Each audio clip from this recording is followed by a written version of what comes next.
My name is Juanita Jenkin. I'm an occupational health and safety inspector for the Ministry of Labor. My name is Craig Laurie. I'm an infection control consultant with the Ministry of Labor. And today we're going to look at the types of things that we look for related to infection prevention and control during an inspection of a healthcare workplace.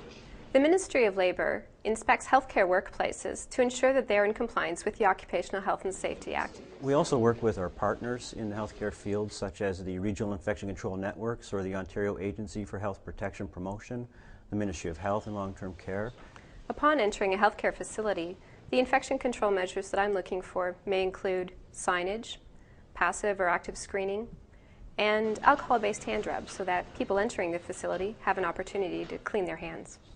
When I arrive at a workplace to conduct an inspection, I want to meet with one of the management representatives and also a worker representative from the Health and Safety Committee. The reason that we're here today is we're going to be conducting a proactive inspection of your workplace. And because we're specifically looking at infection prevention control issues, we also like to talk to the infection control practitioner at the workplace. Do you have a specific infection prevention and control manual?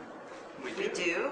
Right? It's important that employers take steps to protect their workers from infections by having certain measures and procedures developed in consultation with their Joint Health and Safety Committee. How often would you take a look at your measures and procedures and revise them? Infection control measures and procedures for workers should be reviewed and revised annually or more often in light of current practices. Are you aware of any occupational infections that have occurred amongst staff? If an employer learns that a worker is ill because of an exposure at a workplace, it's required that they report within 4 days to the Ministry of Labor, but also to their Joint Health and Safety Committee and their trade union at their workplace. An infection happens, we scan our surveillance, we call it, and they get the information right away.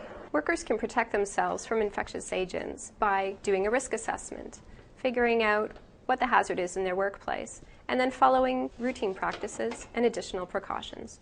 I wonder if you can describe some of the training that occurs with respect to infection control. In healthcare workplaces, all workers should receive training in infection prevention and control. So supplies such as gloves or masks or facial protection are available to workers when they're Absolutely. For droplet spread infections, it's important that a worker take certain precautions to protect themselves, such as facial protection that will include a mask and something to protect their eyes. An N95 respirator is worn when there's a risk from airborne transmission. For workers that are required to wear N95 respirators, it's important that the employer has in place a written respiratory protection program, and it will include things such as the training on the donning and doffing of the respirator. It's also important that the respirator be fit tested. Sharps should be disposed of immediately after use in an appropriate puncture-resistant container. The container should not be filled past the fill line. Safety engineered needles are required to be used now by Ontario's needle safety regulation when they're used in places such as long-term care facilities or hospitals.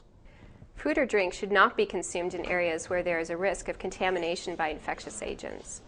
A worker that has health and safety concerns at the workplace should bring their concerns up with their supervisor or their employer.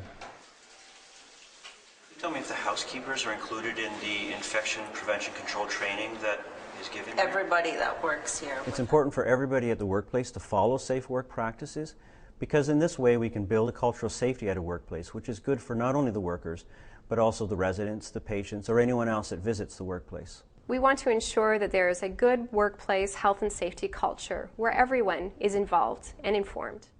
For more information, please visit our website.